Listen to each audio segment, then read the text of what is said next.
हज़रत सुलेमान फारसी रज़ियल्लाहु ताला अन्हु ये हुजूर के बड़े बरगुज़ीदा सहाबी हैं और इनके साथ हुजूर को बड़ी मोहब्बत थी। ये मुहाजिर सहाबी हैं, हिजरत करके आए थे। इनसे अक्सर लोग पूछते थे कि सुलेमान फारसी का तारुफ करवाओ कि तुम कौन हो। तो सुलेमान फारसी ये नहीं कहते थे कि मेरा बाप फलाना, मेरा दादा फलाना, मेरी कौम फलानी या मेरी नस्ल फलाना। सुलेमान फारसी कहते थे आना सुलेमान, मेरा नाम सुलेमान है, बिन इस्लाम बिन इस्लाम बिन इस्लाम।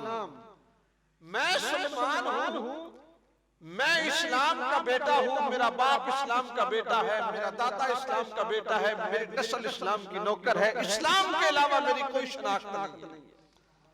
ये हज़रत सुलेमान फारसी गवर्नर इराक बने।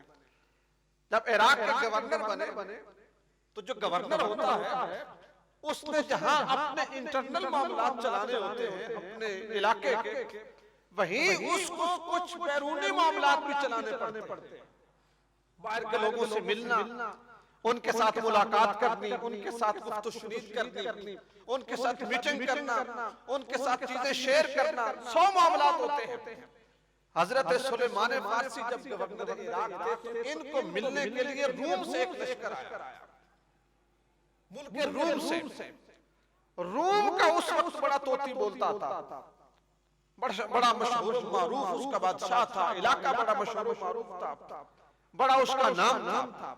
वो लोग जब मिलने आए तो हजरत सुलेमान फारसी रज़ियल्लाहु ताला अन्हु ने फरमाया कि इन लोगों के खाने के लिए जमीन के ऊपर सुर्ख रंग के दस्तरखान लगा दिए जाए।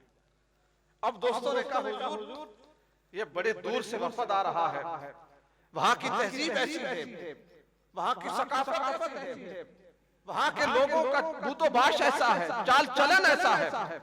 हुजूर आप ऐसा करें, इनके लिए स्पेशल किस्म का फर्नीचर मंगवाएं, हुजूर इनके लिए स्पेशल किस्म के तकिए मंगवाएं, इनके लिए स्पेशल किस्म के बर्तन मंगवाएं, इनको जमीन के ऊपर बिठा के खाना न खिलाएं। हजरत सुलेमान फारसी ने कहा जमीन के ऊपर बैठ के खाना खाना और खिलाना ये मेरे नबी की सुन्नत है। जमीन पे दस्तरखान लगा दो। अब जब दस्तरखान जमीन पर लग गए तो मेहमान बैठ गए खाना खाने। हजरत सुलेमान फारसी भी साथ बैठ गए।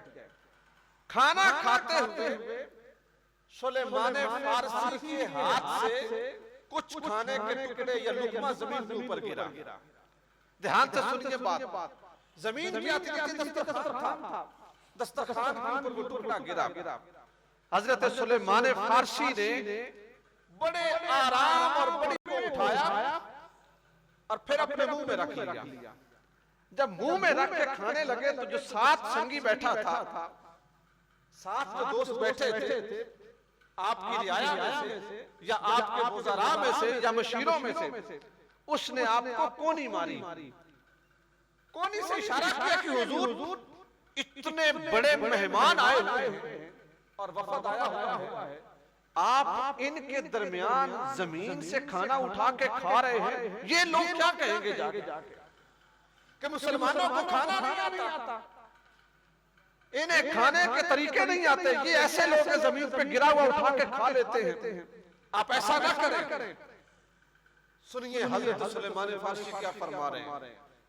आपने फरमाया ऐ मुझे नसीहत करने वाले, ऐ मुझे मत देने वाले, ऐ मेरे ऊपर इजहारे ख्याल करने वाले, ऐ मुझे अपने वाज से मुतासर करने वाले, और ऐ मुझे तहजीब की चकाचौंध का दर्श देने वाले, मुझे ये बता अतरकु सुन्नत हबीबी लिहाउलाइल हुमा का, मैं इन जाहिलों को खुश करने के लिए अपने नबी की सुन्नत छोड़ दूं? मैं इन लोगों को खुश करने की खातिर अपने नबी का तरीका छोड़ दूं? यहाँ पे मैं आपको इमाम गजाली रहमतुल्लाह अलैह का एक फरमान सुनाता हूँ और उन्होंने ये फरमान हुजूर की अहादीस से अखज़ किया है।